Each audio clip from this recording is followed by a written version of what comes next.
Hi everyone, this is Karen with Play School Life. I have some bags that we've packed for travel that I'd like to show you.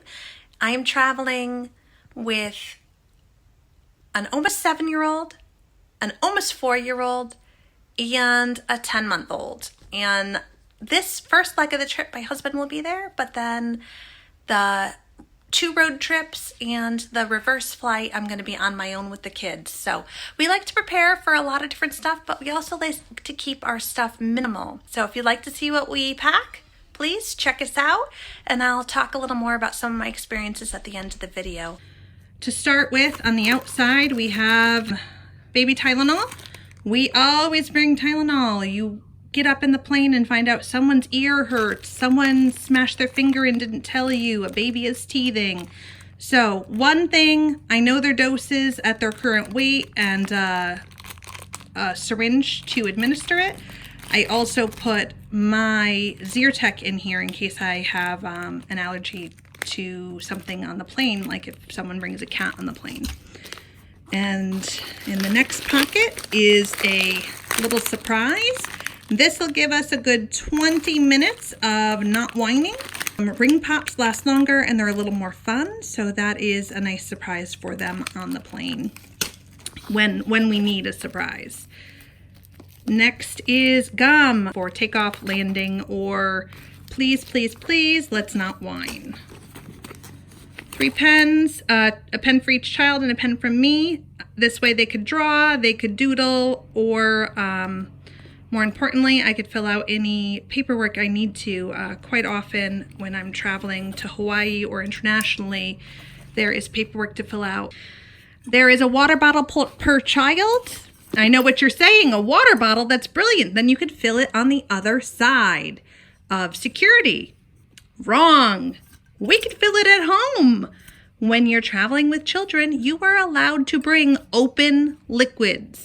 You absolutely can. I've never been denied. I always bring baby bottles and formula and water bottles. I bring juice boxes. Just pack it all in there. Of course, always check with the airlines if you're unsure. TSA regulation says if you're traveling with children, you get a free pass. Let's go to here. This is my wires. There's 2 sets of headphones in here and chargers and bases. That way we can charge everything on the go. Diapers. I try and bring a diaper for each hour of flight. That way we are sure to have enough. I have run out of diapers mid-flight before, which is a problem. It always seems that when you're in the middle of a flight is when there's a blowout or your child's pinging like crazy. This is the best time to pull out any overnight diapers you might have. Overnight diapers are amazing on an airplane. I bring noise cancellation earmuffs for my 3, soon to be 4-year-old. He has a bit of trouble with loud noises. It's a little bulky, but he will be much happier. Toys for baby, nothing in particular, just grabbed whatever was on the floor. 2 trucks. They can't really play with them too much in the airplane, but we do have at least 2 hours before the flight each way. I booked one with no layovers. If there was a layover, I'd be bringing a couple more little toys like this. Next up is a busy activity, a busy bag. This is just a simple letter one, and I have another little activity. This is, what's that game? That Heads Up game. This is a dollar store version. I bought 2 packs, and they could put it on their head and try and guess what they are. Glow bracelets. I've said before and I'll say it again, glow bracelets are miraculous. Always have a pack with me. We probably won't even use them on this flight, to be honest, but it's good to have an emergency toy. Boogie boards. I put these in another video. Oh, sorry, I gotta open it up. I put these in another video, but you draw on them and then you could erase it, so it's mess-free drawing. There is a game system each. I have a Nintendo Switch and a DS. Each game package has the game system, the charger, and 4 games in it. I counted the number of games. I made sure they were both fully charged. We can charge on the go, but we won't. If they die, they die, and we will charge before we fly back out on the return trip or before our road trips. These will not be used at Grandma and Grandpa's house or Nana and Papa's house or wherever we end up. It's just for travel days. Or, I mean, to be honest, maybe if someone gets sick or it's rainy, we might pull them out, but that's it. That is everything in this bag. We are fully packed. Well, now we're fully unpacked, but that is everything we will be bringing for activities.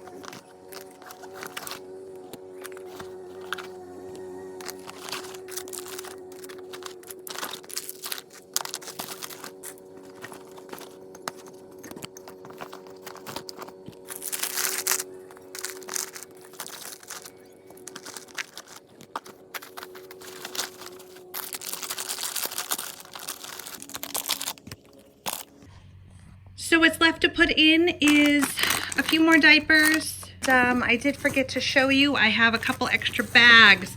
It never fails, we get there and I realize I forgot to put all of my liquids in bags, and so I tend to bring a couple extra. I've also just handed them to the person behind me when they had forgotten. All right, time for the next. Next up is the food bag. You are allowed to bring liquids if you're traveling with children. For any international people watching, in America, you're not supposed to bring liquids on a plane. No one really knows why. Apparently, they think we're gonna do some harm with water. I don't know. But if you have kids with you, you get a free pass and you can bring liquids. So the first thing you'll see is Capri Suns. These are left over from a birthday party and they're perfect for traveling. Bib for the baby. We have some food pouches.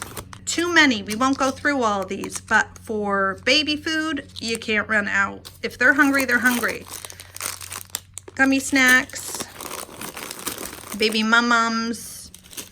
I estimated we have 9 or 10 hours of traveling, so we're making sure we're bringing enough to keep everyone satisfied and we don't have to pay the high airport prices for all of our food.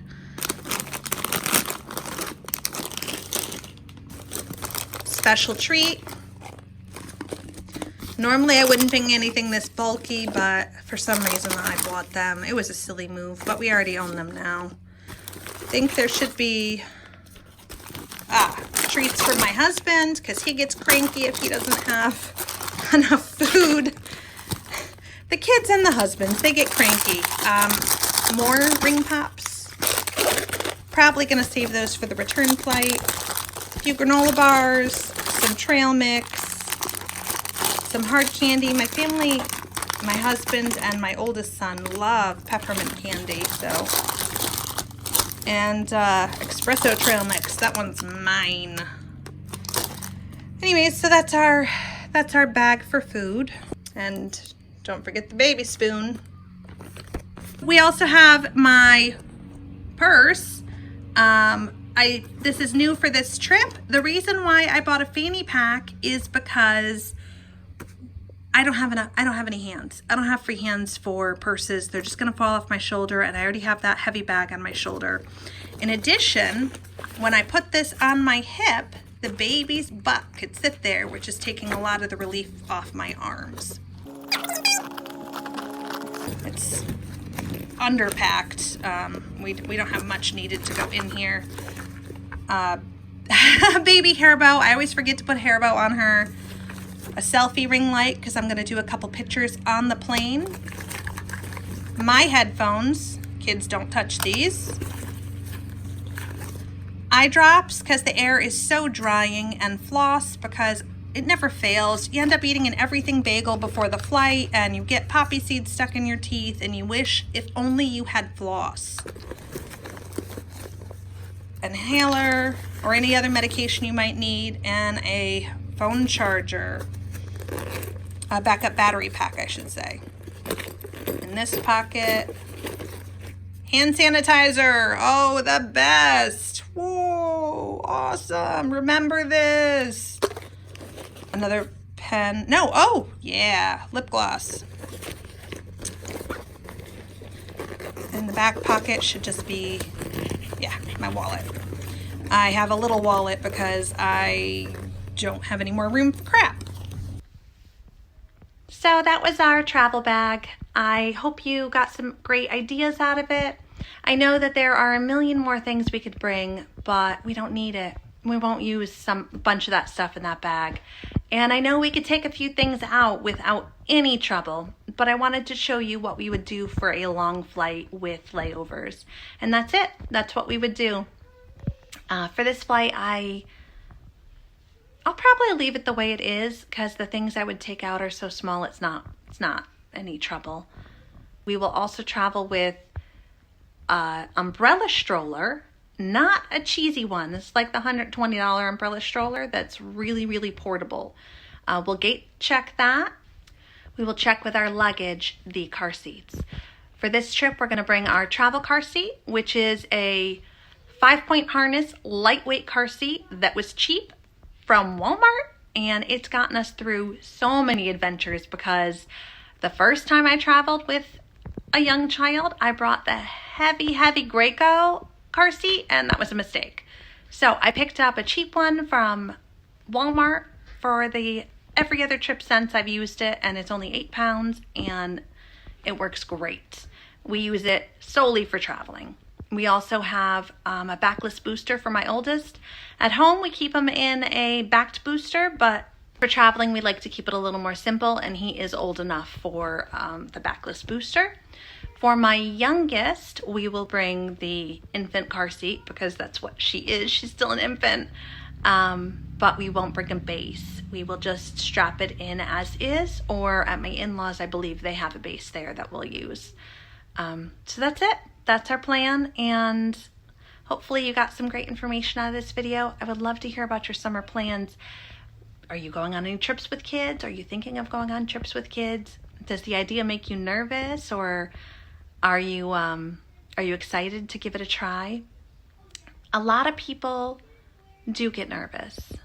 They think that maybe their kid is going to cry the whole time. They worry that they're going to be judged. They worry that people are going to give them dirty looks or say mean things. To be fair, there's been a lot on the news and on social media about bad experiences. But in, 7 years now of traveling with kids, I have only one time had one bad experience, and that was for a small flight. It was just a rude guy that sat in front of me. That was it. That was it. He wasn't happy. He had a kid behind him, and every other time has been amazing. I've had stewardesses offer to hold my baby and walk them up and down the aisle. She wasn't even crying. She just thought I needed a break. I often take the kids and stand in the back of the plane where the it's not called a stewardess. I'm sorry. The flight attendants, where the flight attendants do their work. A lot of times they don't mind if you're back there for a bit as long as you're not in the way. If you need to stretch your legs, if the kid needs to stretch their legs, go do it. They don't mind. They just want to make it as painless of a flight for you as possible. They understand. They do. As for flight experiences, we've had a lot of interesting adventures, and that's why we like to be sure we're prepared properly. We have had a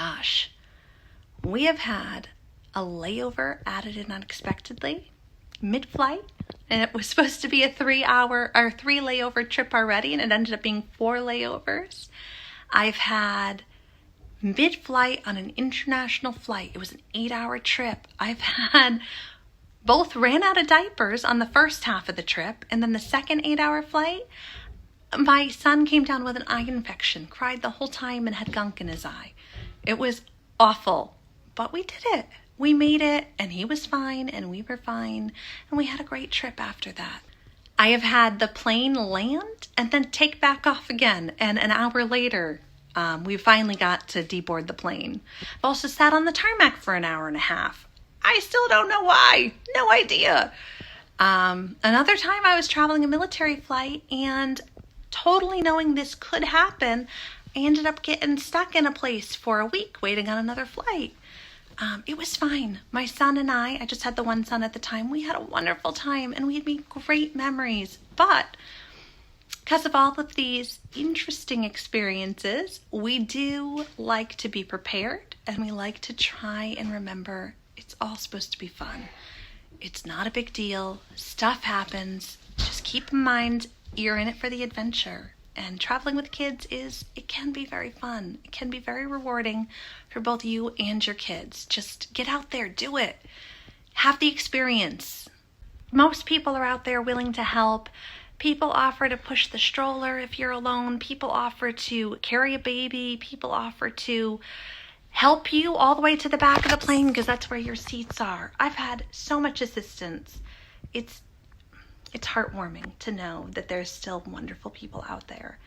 And I'm so thankful for the experiences we've had, for the enlightenment it's brought me on how wonderful people can be. And if you get a cranky person, try and brush it off. It's hard, but do it, because you know what? Everyone else is thinking that person's cranky too. You're awesome, stay awesome, and travel with those babies. You've got this. Bye.